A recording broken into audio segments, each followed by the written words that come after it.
මෙන්න දැන් ලැබුණු විශේෂ ප්‍රවෘත්තියක්. කටාර් රාජ්‍ය සිය ගුවන් කලාපයේ ගුවන් ගමන් తాවකාලිකව අත්හිටවන බව එරට විදේශ අමාත්‍යාංශය පවසනවා. කටාරෙහි පිහිටි ඇමරිකා එක්සත් ජනපදයට අයත් හමුදා කඳවුරක් ඉලක්ක කරගනිමින් මේ වන විට ඉරානය විසින් මිසයිල් ප්‍රහාරයක්ද එල්ල කර ඇති බව විදේශ මාධ්‍ය වාර්තා කරනවා. මේ අතර ඇමරිකා එක්සත් ජනපදය සහ එක්සත් රාජධානිය කටාරෙහි සිටින පුරවැසියන්ට ආරක්ෂිත ස්ථාන කරා යොමු වන ලෙසත් දැනුම් දී තිබෙනවා. අපි දැන් යමු එමු ඒ දර්ශන වෙත.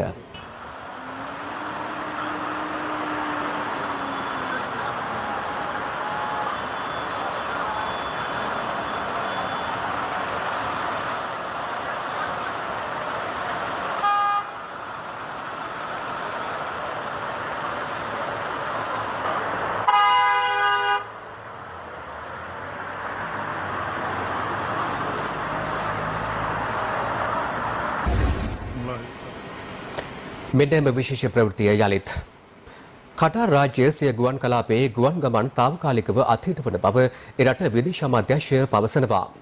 කටාරෙහි පිහිටි ඇමරිකා එක්සත් ජනපදයට අයත් හමුදා කඳවුරක් ඉලක්ක කරගනිමින් මේ වන විට ඉරානය විසින් මිසයිල් ප්‍රහාරයක්ද එල්ල කර ඇති බව විදේශ මාධ්‍ය වාර්තා කරනවා.